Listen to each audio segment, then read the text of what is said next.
Meeting to order. I'm Jack Frost, Chairman of the Metropolitan Utilities District Board of Directors, and I'd like to welcome you all to the committee meetings this morning, September 7th, 2022. This meeting is being live streamed from the boardroom at the M.U.D headquarters building located at 7350 World Communications Drive, and a recording of this meeting will be uploaded to the M.U.D website after the meeting's conclusion. Safety briefing. I'd like to invite our Vice President of Safety and Security, Shane Hunter, to provide a briefing regarding protocol for all individuals in attendance at the board meeting today in the event of an emergency.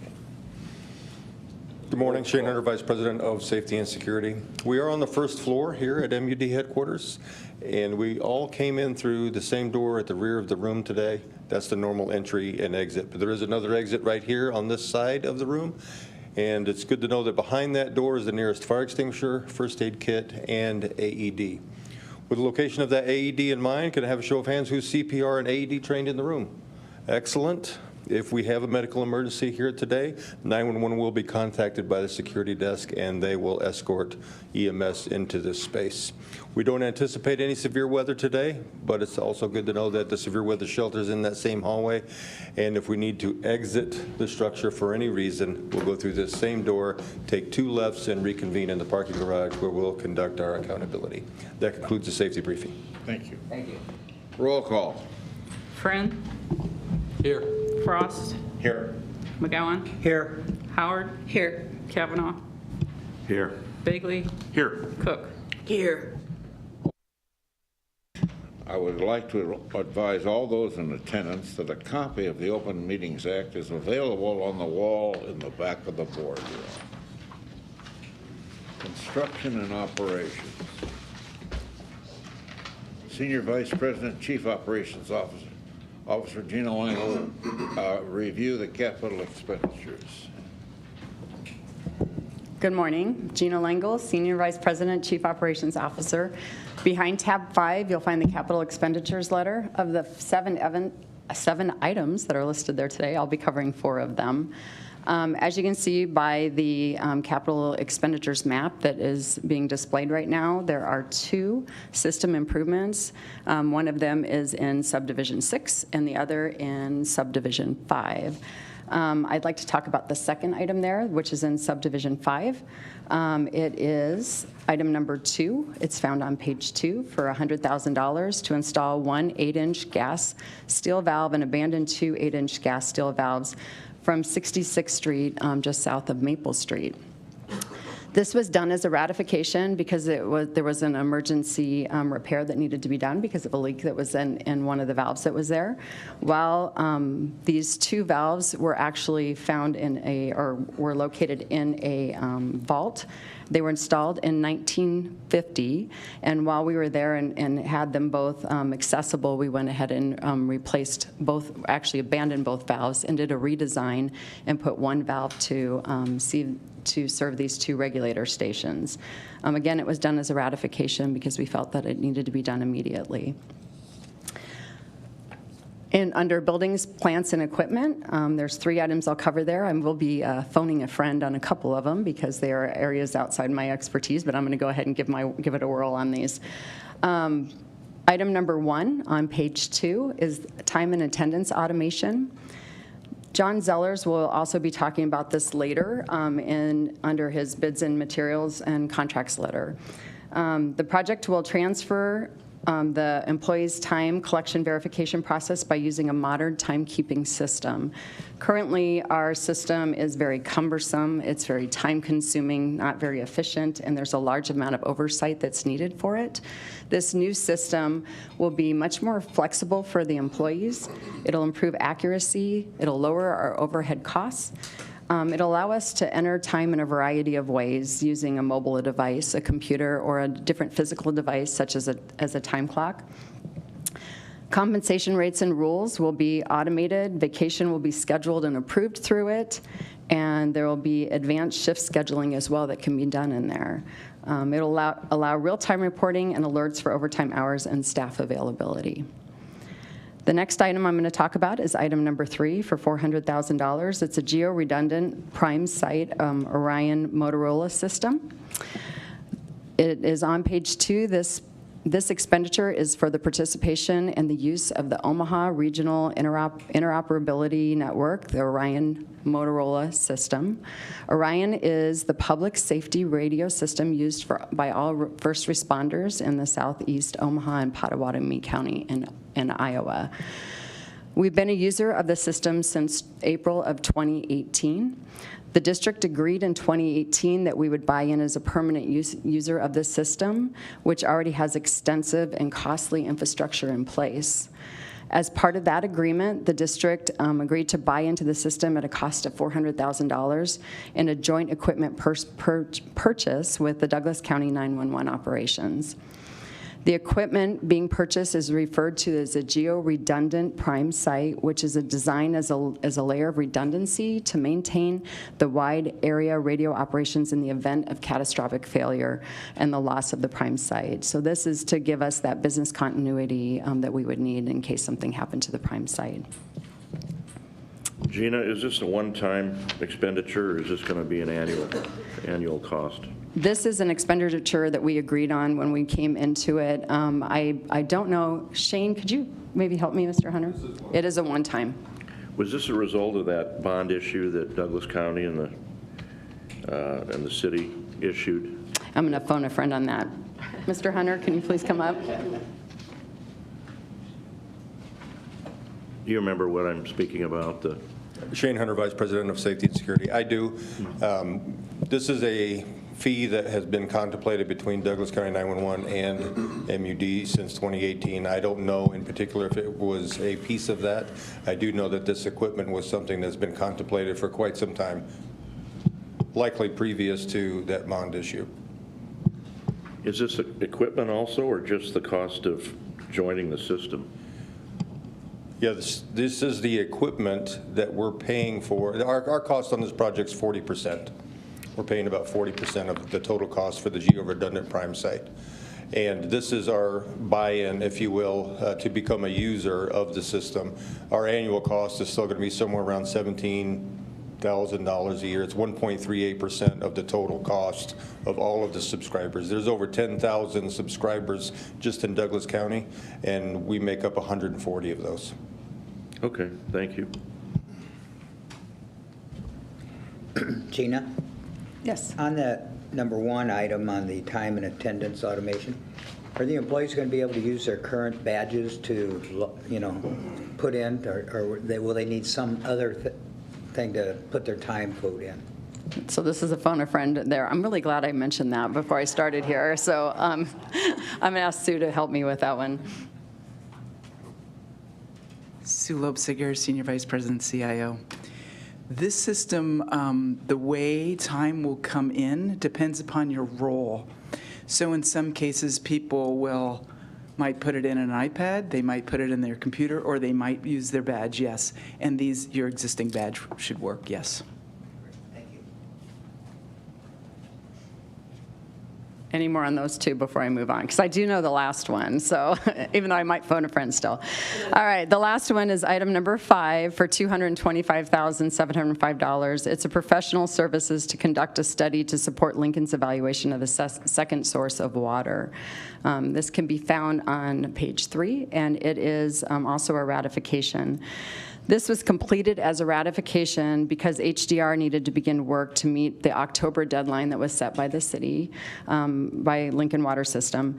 And I'll talk about that just a little bit more here in a second. The city of Lincoln recently commissioned a study to evaluate alternatives for a second source of water. We were listed as among those possibilities for this particular study. The study contains alternatives to connect to our system.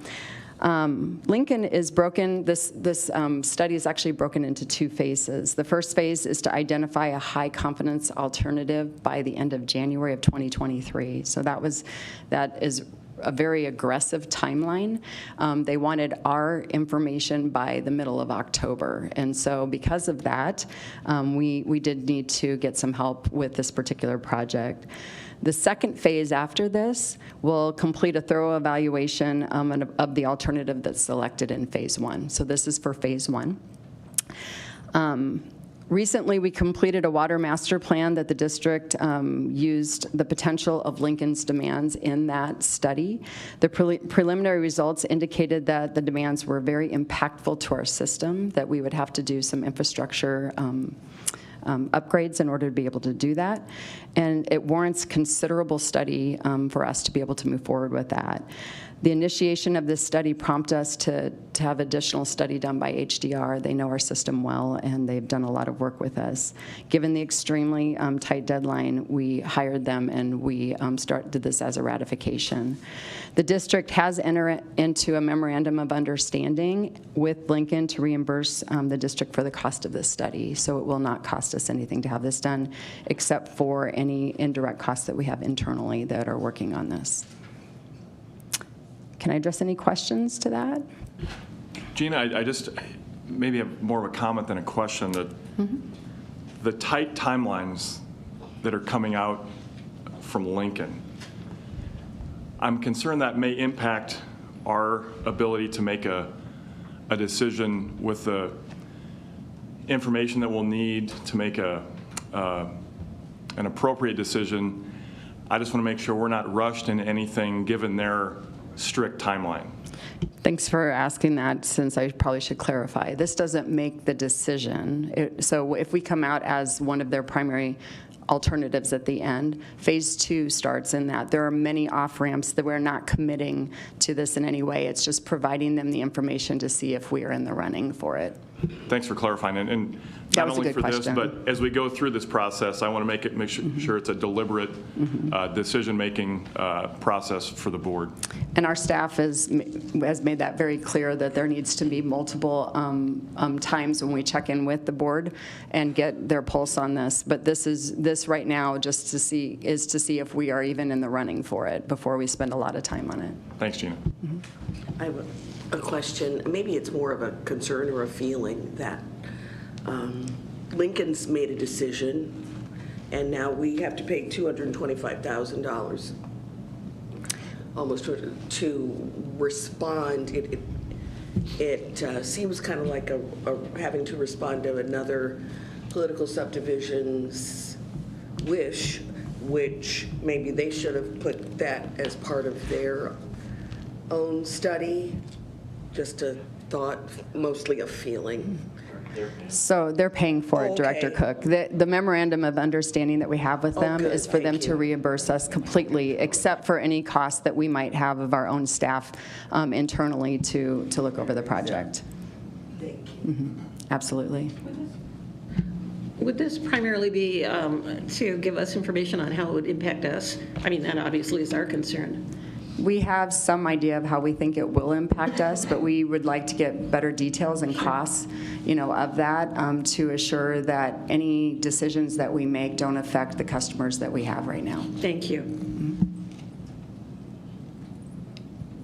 Mark Doyle, President. I'd like to make a couple comments on that and this whole C&O process, just because something just occurred to me after all these years. Great questions, Director Begley and Director Cook and Director Howard, and all 7 of you. This is a big, big thing. Big. I mean, this is one of the bigger things we've probably embarked upon in a long time. Of course, building Platte West, we could go on and on, but to even consider entering into a mutual arrangement with the second largest city in the state for potable, high-quality drinking water is a big deal, and we want to make sure, as Gina mentioned, that there are many off-ramps, or otherwise known as exit points to this process, and it's difficult. We want to manage the city of Lincoln's expectations as well. A great water system, it's going to be greater. They need some help, but and a great staff to work with. I think everybody in the room would agree this is a very collaborative discussion, but yes, their timelines are it takes a long time to get where you need to go. So we want to make sure that we're all included and our eyes are open. And we keep saying a win-win. Well, I'm more interested in a win on this side of the table because it really needs to be advantageous, and we think it is. And I'm really impressed with the team internally and the work that's been done on this and the information that we're putting together, and nobody's dug in that this is a done deal. So thank you for that. Now, the C&O process in general, Gina mentions phoning a friend.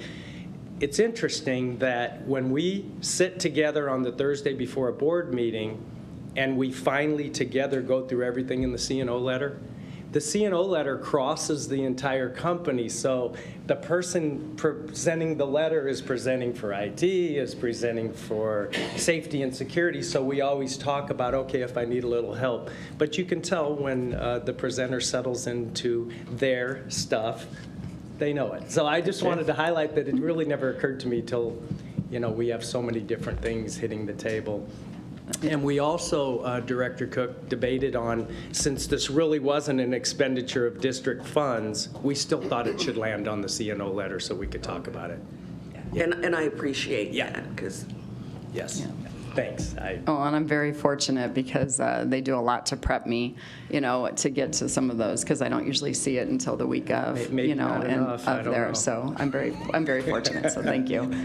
And Gina, I'll echo with Mark. It's always good for someone to say, I need to call a friend, instead of trying to answer a question. That shows good teamwork, and I appreciate that. Thank you. I appreciate that. Okay, thank you. Director of Plant Engineering, Stephanie Hand, acceptance of contracts and payment of final estimates. Good morning. Stephanie Hand, Director of Plant Engineering.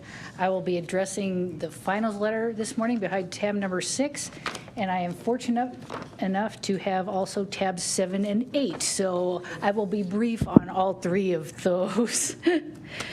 Starting with the finals letter this morning behind tab number 6, we have 6 finals this month, 2 water development projects, 2 water IR projects, and 2 plant projects. I'd like to touch on 3 of these real quickly. Items A and C are water development projects. Each has a change order associated with it due to additional supply chain costs, which we've been talking about over the last few months. This is mainly with respect to pipe fitting costs on this one, and also altering types of connections to our existing water mains. I'd also like to touch on item D, which is a water infrastructure project. This has a change order associated with it, primarily due to allowing the contractor to do their own taps on HDPE mains. So approving these finals also approves these corresponding change orders. Are there any questions on any of the finals that I touched on or any of the other ones? Great. We will move on to tabs 7 and 8, which I'm going to talk about as a unit. These are 2 large change orders. These are water development projects for subdivision type work.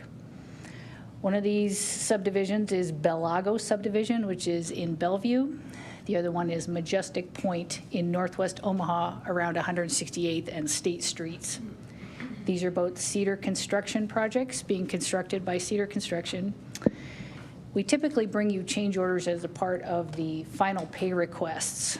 However, we're bringing you these larger change orders sooner because, as we've been talking about with the supply chain costs, ductile iron pipe, these were designed as ductile iron pipe, and ductile iron was getting to be kind of a challenge to obtain. And so the developers requested that these projects be redesigned into PVC. And so our design folks were able to accommodate that request, and the developers wanted their projects bid as soon as possible. And so in order to do that, we needed to incorporate these large change orders. That's why we're bringing them to you now, to incorporate a whole new schedule of values in order to pay them on those new pay schedules with the new material. So that's why we're bringing it to you now rather than along with the final pays. Tab 7 is the change order for Bellago subdivision. This is just under $150,000 for $150,672. And tab number 8 is the change order for Majestic Point subdivision, which is just under $45,000 of $44,921. All of these costs are being paid by the developer. The developer has agreed to these costs already in order to move their project forward, so this is just pass-through money for the district. Any questions I can answer? Is the supply chain getting any better? I mean, is this because ductile is hard to get? Is there a big, long wait for ductile? Great question. Thanks for that. Is it getting better? I guess it kind of depends on the day. Well, we don't totally know yet. We know that there are still some issues, certainly on the gas side. Seems like the water side is getting a little bit better. Ductile iron was a real challenge, and a lot of it had to do with the raw materials that typically come from Ukraine and Russia. So we all know that that situation has not been resolved, and so we're not exactly sure how that's going to shake out yet. But ductile iron has gotten a little bit better. For a while, they were telling us it's going to be a year before you could get pipe. Now, some of the projects are saying, well, you can get it in the fall. So it's kind of, it seems to be changing kind of day by day and week by week, and so we have our thumb on it, and a group of us meet every other week to kind of keep track of it, both on the gas side and the water side. You bet. Thank you.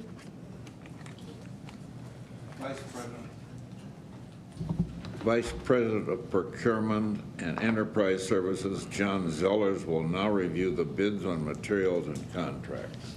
Good morning. John Zellers, Vice President, Procurement and Enterprise Services. Bids on materials and contracts can be found under tab 9. There are a few items I would like to discuss this morning. The first two may be found under the Information Technology heading, which starts on page 1.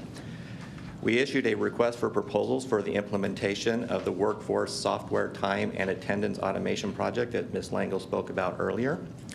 We received 3 proposals that were evaluated by our IT team. We are recommending the proposal from M.U.D as they provided the proposal that best detailed the implementation, training, and change management criteria identified in the RFP. Their proposal and the scope of work is also, is all-inclusive, minimizing internal IT resource needs. In addition, M.U.D has a proven track record with the district on a similar project. The other 2 proposals did not address all RFP requirements and would require significant internal resources from IT, including system and user testing. Based on M.U.D's track record, minimum requirements on internal IT resources, and expertise, their proposal is recommended for approval. On the top of page 2, we are presenting a project associated with our continual improvement of IT security measures and our preparation for SAP S/4HANA. The project consists of 2 phases. Earlier this year, proposals were received from 5 providers for phase 1, which was aimed at performing an SAP security assessment, in which customer advisory group was selected by our IT team. During customer advisory group's analysis, they found improvements that would need to be made to our current business security roles that would benefit our migration to SAP S/4HANA. Customer advisory group performed very well in phase 1 and has developed a strong understanding of our SAP landscape. We are recommending that they continue into phase 2, which we are presenting today under the item titled SAP, GRC, and Security Redesign. Phase 2 will implement the SAP Governance, Risk, and Compliance module and redesign business security roles. Together, this will provide for improved operational efficiencies, security, compliance, and prepare the current SAP system for the S/4HANA conversion. Additionally, this project is a prerequisite for the S/4HANA conversion effort that Ms. Lobsinger emailed you earlier or late last week. John, are these amounts in our budget? Yes, I believe these are budgeted. I would probably get confirmation from Sue. Yes, these are budgeted. Okay, thank you. You're welcome. The next item may also be found on page 2. We received 2 bids for Platte West Isolation Valve Project. You may recall that Ms. Langle presented the CNA for this project last month, in which she described that the project would install approximately 50 valves of varying sizes, providing better isolation within the plant, allowing for work to occur on pumps, chemical injectors, chlorinators, and other critical devices and instruments while the plant is in service. We are asking for ratification of the low bid by MMC Mechanical Contractors. As due to supply chain concerns, we wanted to make sure the valves and other materials are ordered such they are available for work to commence during the scheduled shutdown in early 2023. The last item may be found at the top of page 3. We solicited bids for our annual tire purchases in which only one bidder responded. We are recommending the rejection of the sole bidder's bid as it does not meet the specifications for various tires requested. Over the next year, we plan to purchase tires on an ad-need basis through quotes or utilize state of Nebraska contracts. And that's all I have for you this morning, but would be happy to answer any questions. All right, thank you. I have a question. Sorry, John. Another thought floating through now that the coffee is working better. It's great, I think, that we are thinking ahead to order things and then storing them so that we're able to do things. But now I'm wondering, are we going to run into a situation where now we order it, it actually shows up, and then we have to rethink our own, it's called something in manufacturing, but I can't remember what it is right now, our own storage in terms of things being ready to use, still good enough to use? Is that I'm sure that's a challenge. Actually, that's a really good question. Now, for this particular project, I don't think there's any concerns on that because MMC will either store them or we do have the available storage area at Platte West in order to store those. But the bigger question with ductile iron pipe and plastic gas pipe, which we've had a lot of supply chain issues over the last year and a half. I mean, we've talked about it extensively with the board, and actually Steph just gave you a really good update. That does become a challenge because we have experienced where we are told that we have a 14, 15, even up to 12-month lead time, and so we make those orders based on scheduled deliveries, but then they become available sooner. And so we're not necessarily in a position to reject those because if we reject it, then we're back at the end of the line. We could be looking 18 months out to get that. So it has been a challenge for our material management team, but they have done a really good job of reorganizing and managing the material as we receive it. So, and I think we also have options as well if we ran into that. But I see that as a good thing at this particular point in time. The material really doesn't have an expiration date with maybe the exception of plastic gas pipe, especially if it's stored outdoors. We cannot have that any longer than 3 years. But we closely manage that and have for years. And so what we have is dedicated to projects that we anticipate, and we are looking at that closely, at least on a monthly basis. Okay. Thank you, John. You're welcome. Services and Extensions. Vice President of Engineering, Masanillo, Main Extensions. Good morning, Masanillo, Vice President of Engineering. This morning I'll be talking to you about the main extensions letter behind tab 11. This letter includes one main extension, water main extension, and 5 gas main extensions for this month. The impact of the main extension includes system reliability improvements to 311 residential lots for the water main extension. The impacts on the gas main extension includes 760 residential lots, 1 multi-family lot, and 5 commercial lots that are being added to our growing gas system. These projects are spread across our service territory and are included, as you see in the map, in subdivisions 1, 2, 4, and 7. On page 2, I'd like to provide some comments on the lone water main extension for Bridgeport and the Hills of Aspen Creek subdivisions. The short main extension, which is about 200 feet across Cornhusker Road near 184th Street, will connect these 2 water mains, or these 2 water systems in the 2 developments, enhancing system reliability and fire flows for the 111 or 311 lots previously mentioned.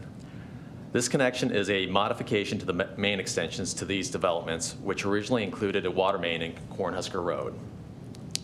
The installation of the water main in Cornhusker Road was put on hold because of the Sarpy County road improvement plans. and to avoid risk of any relocation work. Since that time, the surrounding area has filled in with development work and improved the connectivity of the water system. And a review by the engineering design team, their diligent review and staying on top of where water mains are installed allowed for that water main in Cornhusker Road to be eliminated. The adjusted cost of the main extension agreement will be shared by these two developments, and overall, the removal of the main in Cornhusker Road will save the two developments around $133,000. This short main extension is planned for construction by an M.U.D crew this fall. Now onto the gas main extensions, and I'll just speak to this collectively. There are district contributions totaling $63,101 on 3 of the 5 subdivisions. This includes Chestnut Hills, South Streams, and Majestic 178. These contributions to oversize the 2-inch mains to 4-inch mains will assist in better serving future growth in the area. This district contribution represents less than 8% of the total project cost for the gas mains this month. And with that, I'll ask if there are any questions or comments. All right, thank you. Personnel, Vice President of Human Resources, Bonnie Savine, wage and/or salary increases and ratification. Good morning. Bonnie Savine, Vice President of Human Resources. We'll start with a recap on employee counts for August of 21 and 22. At the end of August of 2021, we had 816 regular full-time employees and 3 regular part-time employees. That totaled 819. To end August of 22, we had 833 regular full-time employees and 3 regular part-time for a total of 836 regular employees. We do have 8 temporary part-time employees, half of which are interns, and we also had 2 summer hires that were still with us at the end of the month. So those folks are rolling off of our payroll as they go back to school. A review of jobs actively in various stages of the job placement process includes 7 jobs that have a requisition routing through the review and approval process. We have 16 jobs that are currently posted. 1 is internal only, 15 are external only. We have 12 jobs that are in the application review and interview stages. And we have 2 jobs that have 2 selected candidates that are setting up hire dates and ready to onboard. Moving on to tab 12, you'll find the wage and/or salary increases and ratifications letter. Human Resources is recommending the Board of Directors approve wage or salary increases for 25 employees this month. 16 employees are OAC promotions through the normal posting process. 3 are OAC promotions through the job progression process. And then 6 SPA jobs are also on the letter for promotion. We do not have any ratifications for the month of August. Are there any questions for that letter? What's the internal owner only job that is available right now? I will find that out. Okay. And get you that answer. Oh, thank you. Thanks. Okay, moving on to tab 13.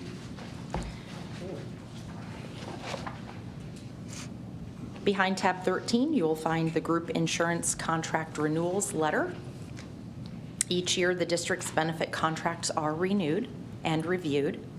In support of our core values for organizational excellence and financial responsibility, we work to keep the promises to employees by providing an engaging array of benefits while striving to achieve value in the cost of the administration of those benefits.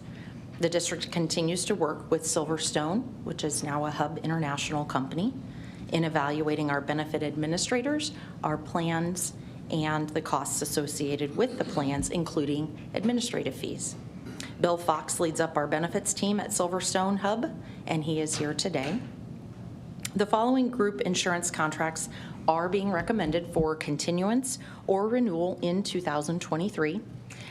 Both of our health plans, pharmacy, dental, vision, flexible spending accounts, basic and voluntary life insurance, accidental death and dismemberment, long-term disability, COBRA administration, and then we also have voluntary group benefit insurance plans that include group accident, critical illness, and long-term care.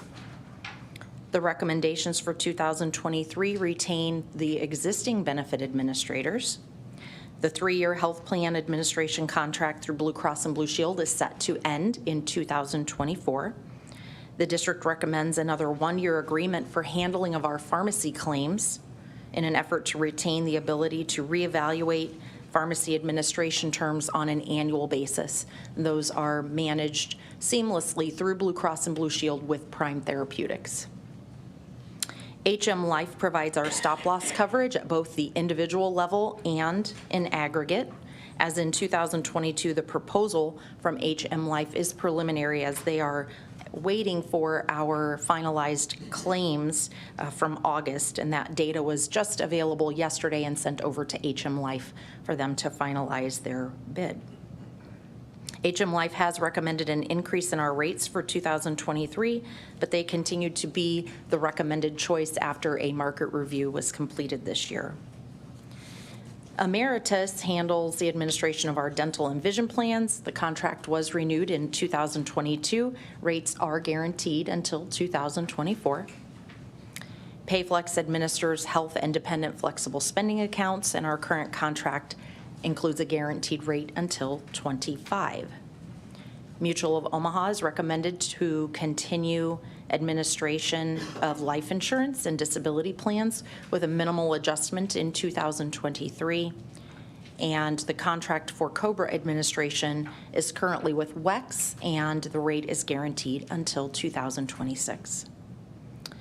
Finally, there's no administration cost to the district for the voluntary plans offered through Allstate Benefits, but I did want to call out the cost of these plans is paid in full by employees that are enrolled in the coverage. And we will have a second guaranteed issue offering of the long-term care plan during open enrollment that begins later this October.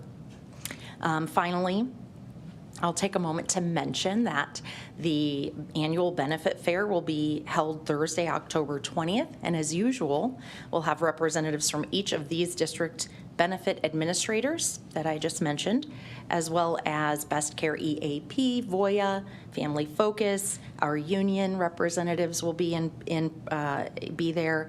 We'll have the Methodist mobile mammogram bus, mobile boot truck on site. And again, vaccines this year will include flu vaccines, COVID vaccines and boosters, as well as pneumonia and shingles vaccines. And finally, we are happy to provide the flu and COVID vaccine clinics to our employees at all 7 locations this year, beginning September 13th and going through the benefit fair. So with that, are there questions that I can answer? Okay, thank you. Senior Vice President, Chief Financial Officer Joe Sheffert will now review the proposal to authorize water system revenue bonds. Good morning, Joe Sheffert. I serve as the Chief Financial Officer for the district, and I'll be speaking to the information that's behind tab 14.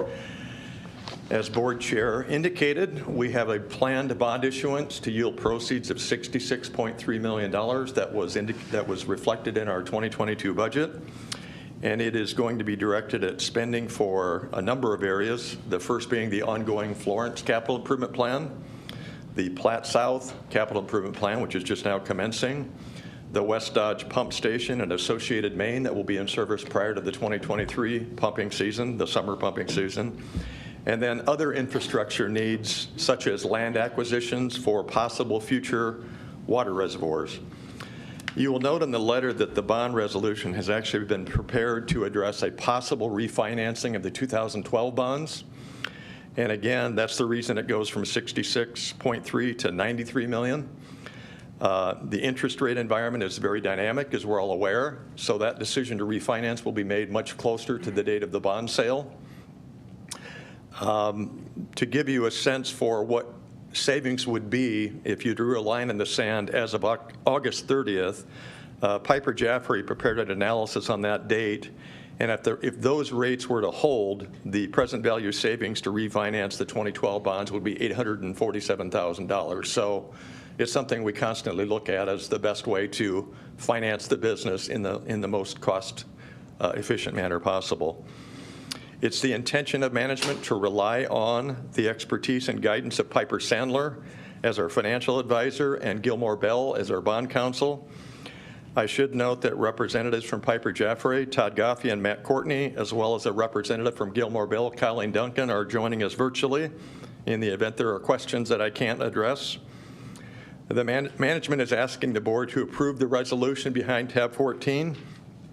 Your approval will enable us to move to the next step, which is to get a credit rating on the bond. In fact, we have a meeting tentatively scheduled for next Tuesday with Moody's, contingent upon the board's approval of today's resolution. And then subsequent to that, we'd focus on all the remaining work that needs to occur to issue a bond. Piper has estimated that the true interest cost of this issuance will be in the neighborhood of 3.4 to 3.55%. The budget assumed 3%. We know that the interest rate environment has changed pretty dramatically from the time we did budget. And as a point of reference, when we did the gas department bond on March 16th, the true interest cost was 2.37. So the fact that we've had a 100 basis point increase or north of that in a short period of time is quite unprecedented, but that's the times we live in. So the bond, again, if we commence and move forward with it, it will increase our annual carrying costs in the neighborhood of $4.5 to $4.7 million, depending upon what the ultimate true interest cost is. And then just to give you a sense, we exited 2021 in the water department with $199 million of principal outstanding on bonds. The new bond would bring the total to around $265 million. The annual carrying cost of the bonds I just mentioned was $20.4 million for the 4 that were in existence at the end of 21. This addition would bring carrying costs to the neighborhood of $25 million a year. But again, the philosophy is spreading one-time significant cost to more than one generation of ratepayers, and that's why you finance it with bonds. So are there any questions? Joe, when you say carrying cost, 20, how much in the budget? The new one's in the $4.5 million range, interest and principal. That's what I was going to say. When you say carrying costs, are you talking interest and principal? Yes. So there is the pay down in there? Yes, absolutely. Okay. Another question I have on the refinance there. If it makes sense when you, like you said, looking at the interest then and interest now, if we approve this today, do you have to come back to the board for approval of that? We don't, because the resolution is sized to allow for that. And if we don't do it, then we'll issue less than the resolution would indicate. Okay, but you'll at least inform the board. Absolutely. Sure. Yeah, in fact, the day of the bond sale, I'll send an email to the board indicating what the interest cost was and what we issued. Yep. But that is why we sized the resolution that way. Well, we all knew this was in the budget and everything, and I think it's a great deal, but I just want to hit a couple of questions. Then when you issue the bond, you get the money in. What do we do with the money until we disperse it on the Well, project? two things. So the first stage of a bond issuance is the bond reimbursement resolution, which is already issued. And what that enables you to do is, to the extent you are currently spending on projects that subsequently will be funded with the bond, you pay yourself back. So at the end of July, we had already spent about $4 million of these proceeds. By the time we get proceeds, which is estimated to be towards the end of October, that number could be in the 8 to 10 million range. And then the difference between that and the spending that occurs subsequent to this time is invested per instruments that we're allowed to invest in, being a political subdivision. So that's what we do. Is it like a money fund? Yeah, it's very, very liquid, short-term investments. Right. Great, thank you. You bet. Any other questions? Thank you.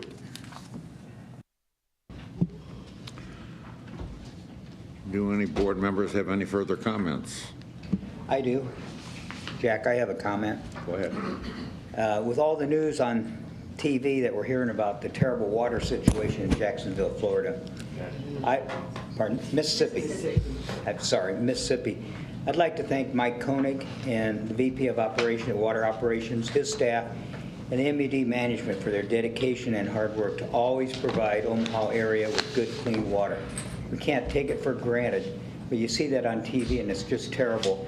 And we have our good water service very reliable. And I just want to say a big thank you for your dedication. Well, thank you, Mark Doyle, President. Thank you, Director McGowan. And we do have in the other items a couple of items that we wanted to talk about that will be brief unless you have questions. And one of them is water infrastructure, a little discussion on that. So we will talk about that just a little bit. Not specifically about Jackson, Mississippi, but how we, like every other water utility in the nation, are we're aware this is a huge problem across the country, and what we're trying to do with your support. We've been sounding this urgency for a while now, and so thank you for that. Are you done? I'm done. We will now go to the next agenda item for public comment. Are there any members of the public in attendance today who would like to address the board? The committee meetings have now concluded. We will reconvene for the regular monthly board meeting in 10 minutes at 9:10. See.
I would now like to call the meeting to order. I'm Jack Frost, Chairperson of the Metropolitan Utilities District Board of Directors, and I'd like to welcome you all to the regular monthly board meeting this morning, September 7th, 2022. This meeting is being live streamed from the boardroom at the M.U.D headquarters building located at 7350 World Communications Drive, and a recording of this meeting will be uploaded to the M.U.D website after the meeting's conclusion. Roll call. Friend. Here. Frost. Here. McGowan. Here. Howard. Here. Kavanaugh. Here. Bagley. Here. Cook. Here. I would like to advise all those in attendance that a copy of the Open Meetings Act is available on the wall in the back of the boardroom. And now, for those who wish to participate, we will recite the Pledge of Allegiance.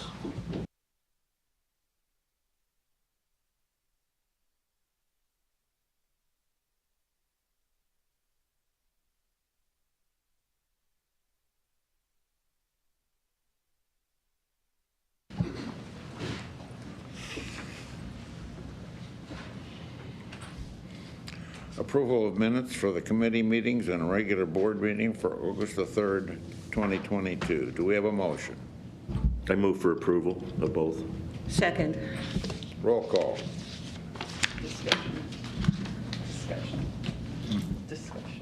Discussion first. Roll call.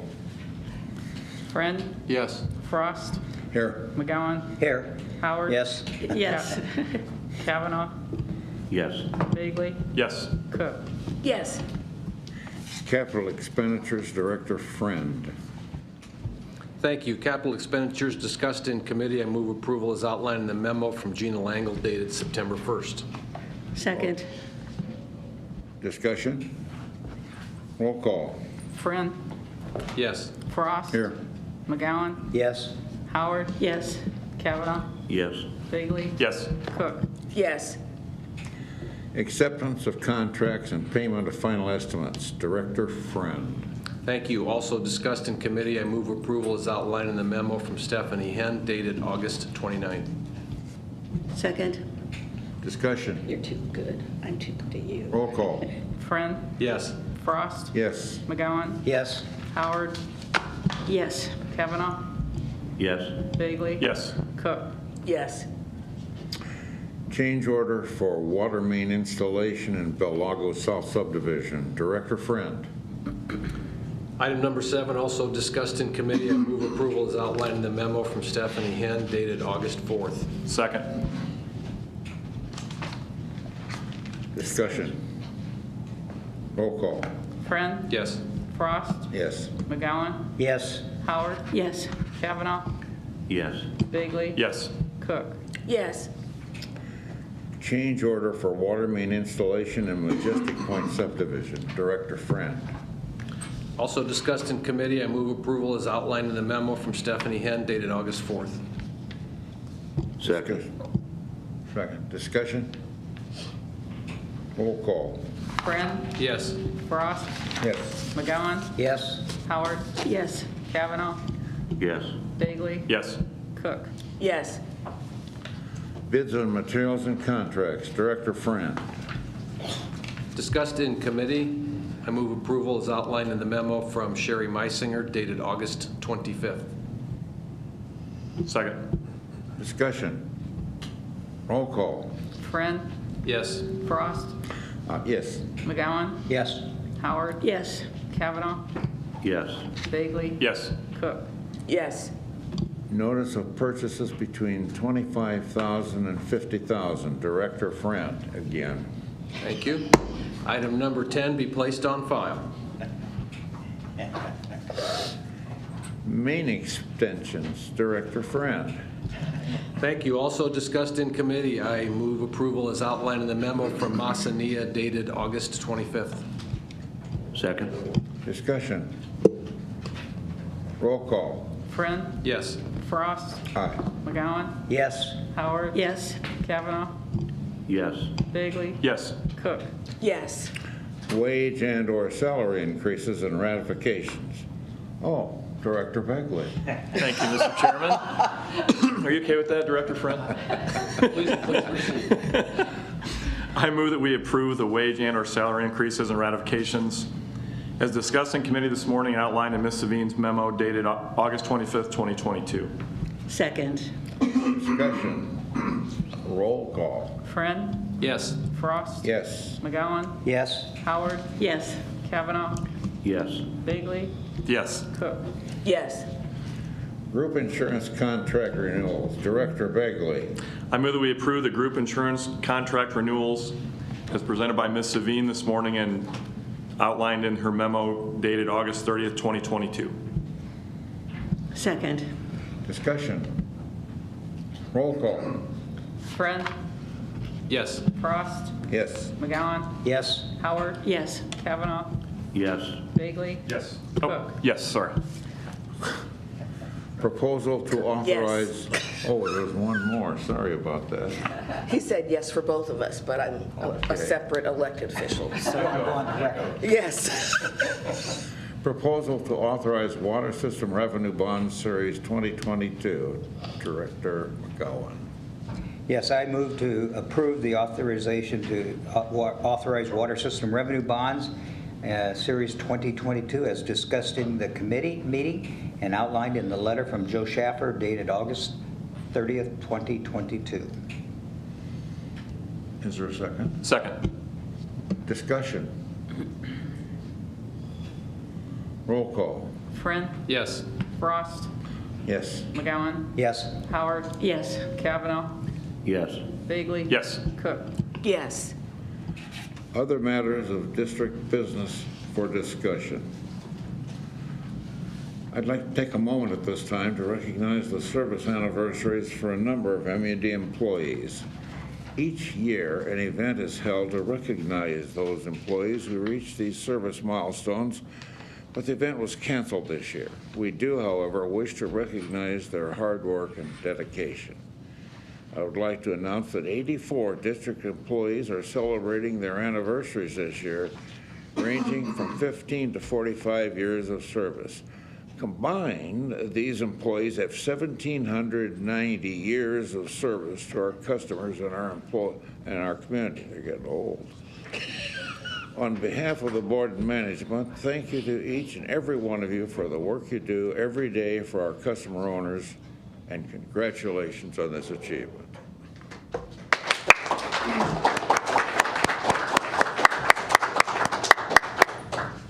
We'll now hear from President Doyle on another recent company achievement.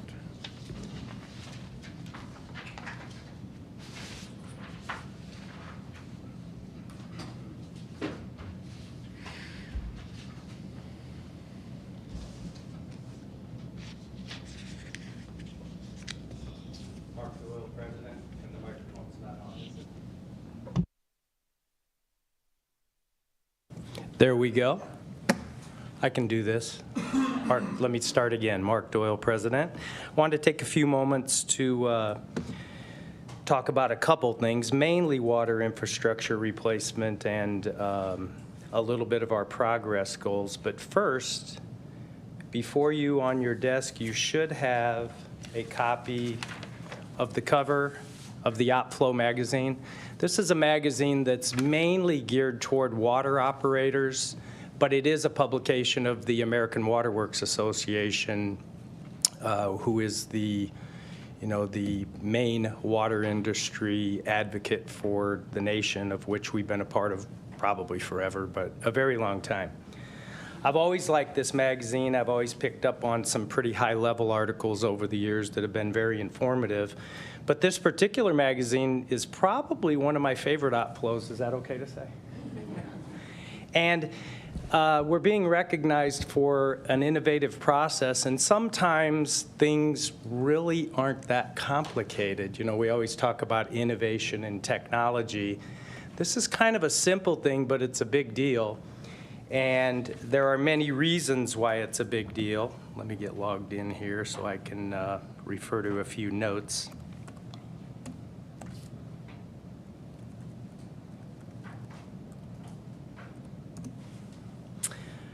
So this is 4 of our employees standing in front of some ductile iron water pipe. and holding a piece of PVC pipe. This is a pre-wash station. So if you think about all the work we do, whether it's new water mains out into subdivisions or the 16 miles of mains that will be replaced or rehabilitated this year under our water infrastructure program, or one of the many emergency water repairs, which we always refer to as water main breaks, it takes a lot. And you just mentioned all the years of service by our employees, and it's commendable. And those years of service are very evident with our water installation crews. I don't want to leave anybody out, but I'm talking about water.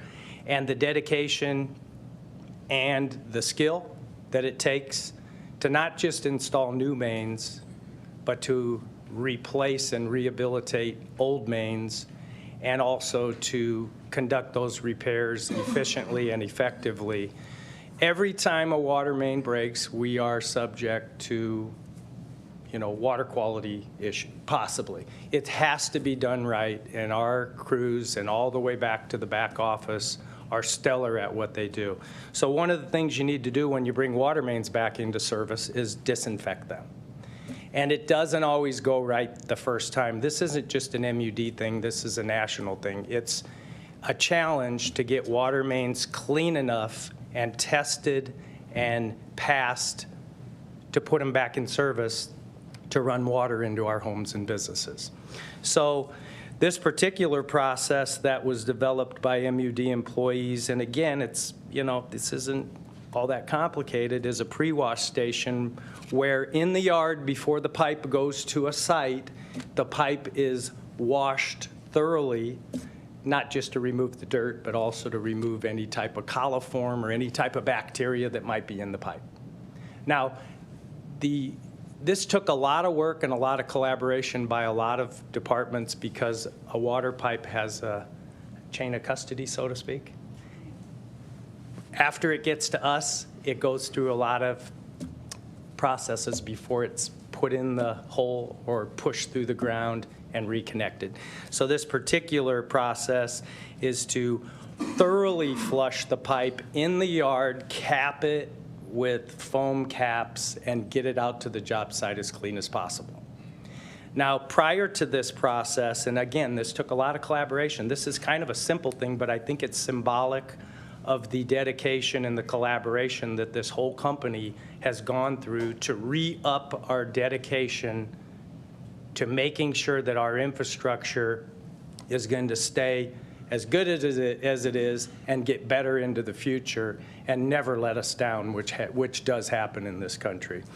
So the key piece of information out of this is that the failure rate was reduced by 49%. So what does that mean? Well, it was cut in half, which is a big deal because it's about getting water back into service.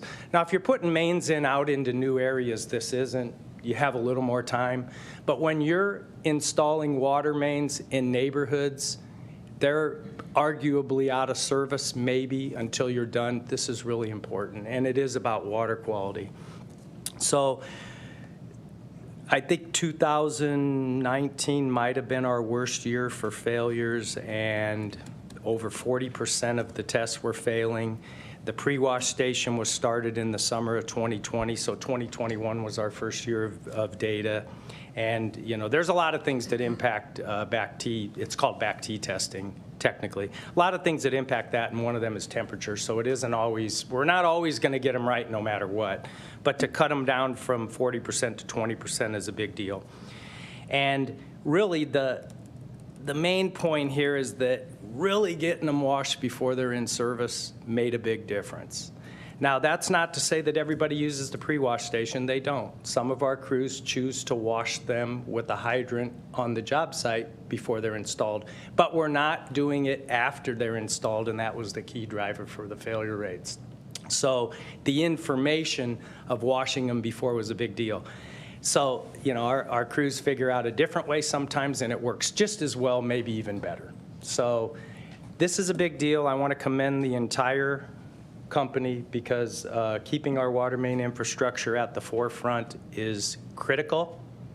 I don't need to talk about any other water systems. I like to talk about ours. It's critical. And I remember the first meeting I had as president with all the VPs and senior VPs, and I asked, you know, because 580 water main breaks a year is, we need to steady that out and lower it. We'd rather be installing and replacing pipe than fixing pipe, but we're really good at all of it. I asked, do we have a crisis on our hands? And everybody got uncomfortable. But sitting in your chairs for all my years, I never realized that it's time and we need to really double down, and we have. And this is a symbol. I could tell you all kinds of stories on the efficiencies and the effectiveness of the staff. And again, I'm just talking about water. And they've left no stones unturned. We're getting after leak detection, as you know. We're starting to dedicate part of our infrastructure replacement to conditional assessment. And as a matter of fact, one of our engineers in charge of Jared Svagera, is going out to the national conference in a couple weeks here in Portland to accept this, but also to present the conditional assessment project that we did over near, what was it, 108th and I? We're leading the charge in some areas, and where other utilities are in other areas. But boy, I would put this team up against anybody, and I think as a governing board, and we are responsible for making sure that this metropolitan area has safe, high quality, and ample water. I think you can be rest assured that we have a really good team in place, and they're dedicated to this. So we've talked a little bit about water infrastructure replacement, or Director Howard and I have had some discussions within the last couple days. And I'd like to tell you that our goals are on track so far. We're at about almost 5 miles by internal crews and almost a little over 5 miles by external crews. And we've completed 2.1 miles of conditional assessment, but that's got a little bit of a caveat that the analysis and the repairs are still being conducted, but the assessments have all been done. And this isn't really 100% accurate, but when we do a conditional assessment project, we think the cost of bringing that main up to what we can bring it up to after we find any hot spots or corrosion is about 20% of the cost of replacement. I can't tell you that that main has a 110-year life. It might be 50 or 60, but we're very confident that the conditional assessment aspect of this is going to help us get to those mains that are just crumbling in the ground. We're using remote leak detection. That's now technology is in play there and innovation. We're hitting this from so many different angles. I'm not going to go into them because we're going to continually give you an annual report on that. We've invested $120 million into the Florence water treatment plant, you know, our mothership. That capital improvement plan's been going on since 2010. And your support on that and your understanding of why we have to do that to these water plants is very much appreciated. We've developed a capital improvement plan for Platte South. That's well underway. And we're not talking about Platte West yet, but you know, we think it's a new plant. Well, it came online in 2008. So there are things that occur over, 2018? You know, we'll be at 15, 20 years before you know it. And we've developed a water system master plan, which is going to be our roadmap for maintaining reliability and efficiency as our system grows. And we talked earlier about Lincoln. That master plan will be a critical aspect of when we finally bring you a recommendation. I will also call to your attention this brochure. It's not real deeply technical, but this is something that we use when we go out into the community and we want to talk to people about infrastructure replacement. So if you have any questions, I can phone a friend with the best of them. I got a lot of friends. Well, they have to say they're my friends anyway. Mark, I have a question, just maybe it's my ignorance. When we have a cast iron water pipe that corrodes and crumbles, like you say, it eventually breaks, but when it's corroding, is the corrosion all external? Is there any internal corrosion that could impact the water in there? So I'm gonna, before I hand it off to one of my friends, and they're all wondering who I'm gonna call on here, or maybe not. We always talk about cast iron water mains, and that's appropriate. We also have we call them cohorts. That would be a type of pipe, whether it's cast iron, ductile iron, PVC, HDPE.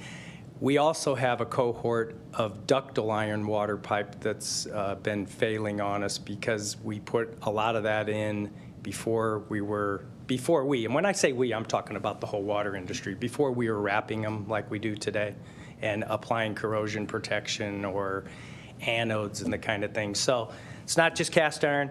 Now I'm thinking, yeah, I probably should hand that one off. I could probably give you a pretty good answer, but I'm not going to try on that one. There he is.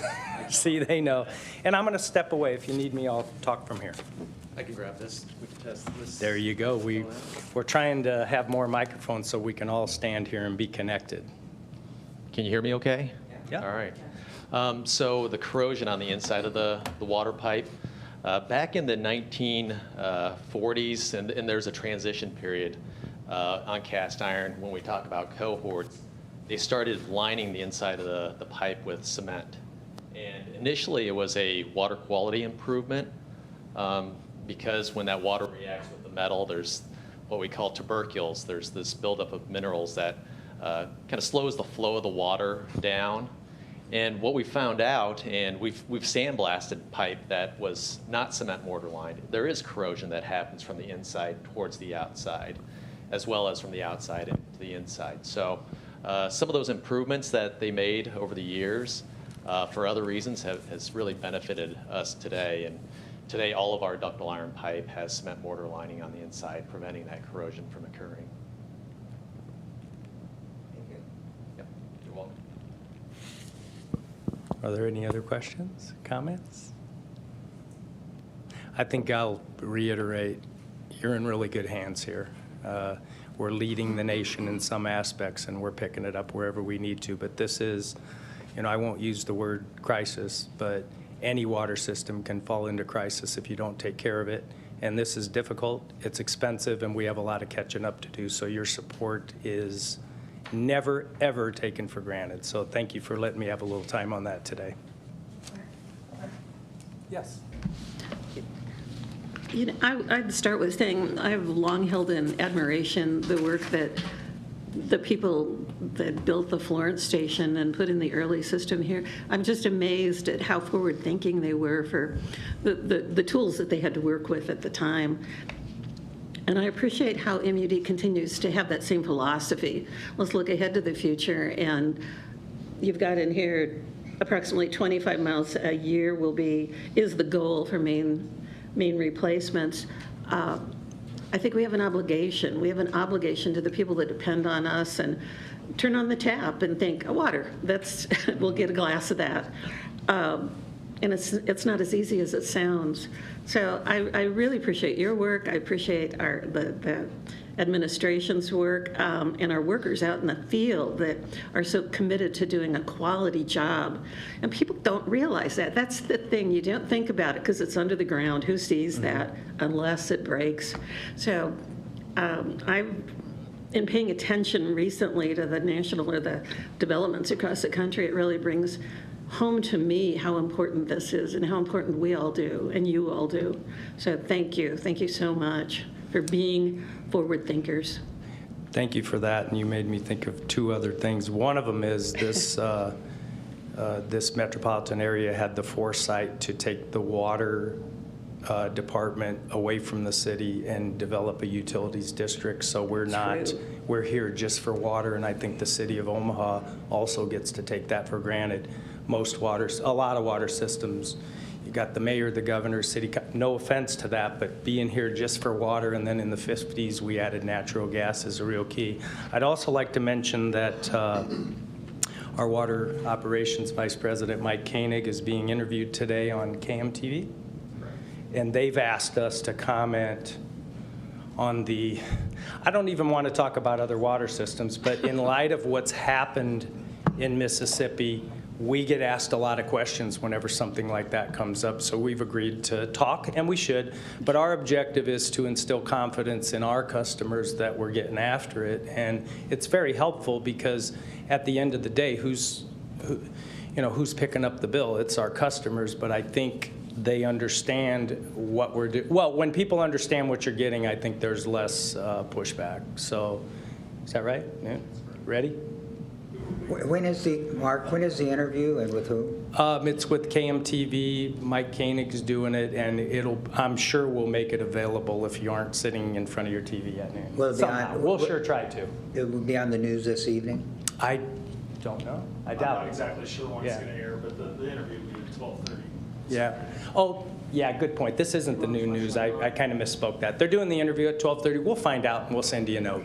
Yeah. To the best of our knowledge, anyway. It's always good to see him. Yeah. Mike does a good job. Yeah. Anything else? Thank you very much. We will now proceed to an update on natural gas pricing from Vice President of Gas Operations, Jim Knight.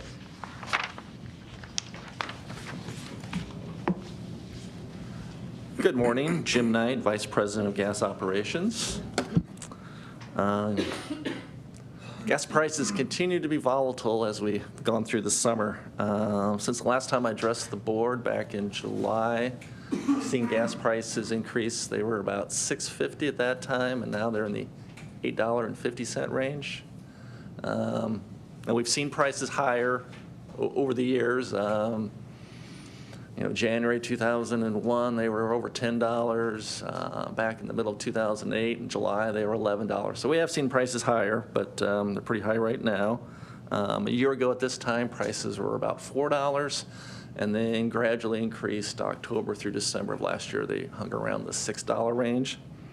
The driving factor behind the recent increase over the last 2 months primarily is the hot weather that the U.S. has experienced across the country. I mean, we're seeing stories now about the heat wave that's hitting California right now. That extremely hot weather is causing the power utilities to purchase a lot more natural gas to make electricity. There were many days throughout the summer where over half of the natural gas being produced was being consumed by power utilities to make electricity. If you compare this year to last year, gas consumption by electric utilities is up 10%. And it's roughly, at 10% is roughly 300 billion cubic feet. And I'll try to explain what that is. The U.S. M.U.D. customers use 30 billion cubic feet in a year. So they've used an additional 300 just in the last 2 months beyond what they used last year. So that is really putting a strain on pricing, and that causes a lot of instead of natural gas being, has an impact on storage levels as we go into the winter, which the market is always concerned about. So storage levels across the U.S. are about 8% behind last year and 10% below the 5-year average. That's rough. And on round numbers, it's roughly 300 billion cubic feet below what we've seen kind of an average going into the winter. So we have 8% less held in storage as of right now. Correct, versus last year. Versus, yes. Okay. Yes. Just to clarify, that's for the country. Yes, that's for the entire country. How's M.U.D. status right now? Are we on track to get our tanks filled? Yes. Oh, yeah. We'll be in very good shape heading November 1st. Yeah, we'll have all our storage between our pipeline storage, our propane, and our LNG.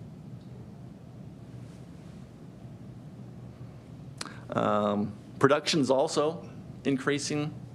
They're drilling a lot more than they were 2 years ago. Last year, production right now is about 96, 97 billion cubic feet per day, which is about 4 billion cubic feet a day more than last year. It's just trying to catch up to some of the increased demand from the power generation, as well as roughly 10% of the natural gas produced is exported via LNG. A lot of it's going to Europe. If you think our prices are high, we're in the $8 range. Prices in Europe are in the $70 to $80 a decatherm range. Yes. Jim, do you know what the rig count for gas is compared to last year? Is the rig count up? Yeah, I mean, I keep track of it more as it rig counts for oil and gas. And there's like 950 rigs currently drilling for oil and natural gas versus about 650 last year. Because of the 950, about 200 of those are strictly drilling for natural gas. But even the ones that are drilling for oil, especially like in the Permian Basin down in Texas, a lot of those rigs, it's called associated natural gas. So they get natural gas, even though they're drilling for oil, they get natural gas along with it. That's my prepared remarks. Any further questions? Another question I have is, what's the strip look like for the futures market for December and January price? If we look at like November through March, it's about $9 right now. Now, if you get out of past March of next year and like April through the next 7 months, the end of the year, it drops quite a bit down into around $6. So you don't see a big spike into the teens or 20? No, I don't. For the coming winter? Ignoring some polar vortex, yes. Yeah. Yeah. We don't want to think about that. The strip that takes into consideration we're 8% below in storage and everything. So. You bet. That's part of the reason why we're seeing the higher prices, is just trying to keep production going to catch back up. And I have another question, you can help me out. We have that prepaid gas deal, which is great savings for our customers, where we pay for a bond and we prepay it. Can you step me through how does that work? Well, I don't know if we have enough time. I'm kidding. No, just a high level. Do we issue bonds, and then how do we? Yes, we just completed another bond issue here at the end of July, and so basically we issue Central Plains Energy Project, which is a group we're a member of, issues tax-exempt bonds. So in this case, we issued approximately $600 million of tax-exempt bonds, and prepaid, in this case, Goldman Sachs, prepaid for 30 years of gas supplies. Okay, and the discount comes from the fact that we're able to finance the prepayment using tax-exempt bonds versus a taxable. It's the spread between tax-exempt and taxable bonds. The bigger the spread, the greater the discount you can get off the gas. So this last deal we just did, we locked in a 56-cent per decatherm discount for the next 7 years off the price of gas. So do they go out and prepay gas from a producer? Do they buy a contract with the producer? They just keep the money and invest it, and then when we buy it, we get the discount, and they see what they're doing is, so they get that big pot of money up front. They go out and they'll have long-term contracts with a upstream supplier, but they're paying them each month for gas. Oops, my bad. So they're paying them each month for that gas, so that money is sitting there for a long period of time. That's where how that discount is generated. So do we buy the gas from the producer or from that the bond issue? Central Plains has a contract with, in this case, Goldman Sachs. It's called a prepaid 30-year contract for those gas supplies between Central Plains and Goldman Sachs. And then M.U.D. has a gas supply contract with Central Plains. Okay. And M.U.D. only pays for the gas as we receive it. It looks and feels just like any other gas just contract. Like we're buying it from a producer, but we get the discount. Correct. Great Yes. job. That's an awesome benefit. Thank you. Any other questions? So Jim, I don't want to be, this is a real short thing. I see the big equipments rolling down the highway for our gas plant. Yes, OPBD is building their Standing Bear power plant just north of the LNG plant, and last night, under the cover of darkness, they delivered one of their new natural gas engines. It's going to drive their generators. This thing weighed close to 400 tons? I think it had a police escort. Oh, yeah. Yeah, it was double wide. I think they came down Military Street. They had to completely block the road. That's why it came during the middle of the night. the thing is. That was on the news this morning. Yes. When I turned on the TV, they said, here comes a big natural gas plant. Or And engine. this is just one of 9. There's 8 more that will be delivered over the coming weeks. So this is M.U.D, M.U.D supplying gas to back up the renewables for OPPD. I mean, that's. These engines, if the solar panels at OPPD, it's a cloudy day, they can't get enough energy, these engines can start up, and we'll have them ready to go. Aren't they instant start? Well, quick start? they're rapid start, but again, I didn't want to be late. I just thought it was an interesting thing. They're rapid start. Yes. I mean, yeah. So they can be 5 turned minutes. on to supplement the energy requirements of OPPD Yes. when their solar panels are not Yeah, provided. sometimes the sun doesn't shine and the wind doesn't blow, and natural gas to the rescue. We still need our fossil fuels. That's what, like California, their toughest time is about from 5 to 9. It's still hot out, but as the sun goes down, the solar goes away, and then the natural gas plants have to come online. So, thank you. There will be no closed session. There will be no closed session, so we will move on to public comment. Do any board members have any comments to share? Mr. Chairman, I just want to take a moment to offer my and our condolences to Mark Doyle and the Doyle family on the loss of Mark's father, Tom. Tom passed away last month, and anyone that knows the Doyle family knows that Mr. Doyle was, as I describe him, just a legendary figure in this community. He raised a wonderful family, and he was the epitome of what a public servant should be. He served in numerous roles throughout his life in the state of Nebraska. He served as the state labor commissioner. He actually served as a state senator in the legislature for a short while. And for a long time, he was the Douglas County engineer. And I had the privilege of getting to know Mr. Doyle. In one of my first jobs, I worked for the Douglas County Human Resources Department, and I staffed the Civil Service Commission meetings, and Mr. Doyle was a member of the Civil Service Commission. So as a young man, I always enjoyed our conversations about the news of the day, and anybody that knows me and the Doyle family, this is an affectionate term that Mr. Doyle was truly an SOB. He was a South Omaha boy, Irish Catholic through and through. And I was able to attend the wake service for Mr. Doyle.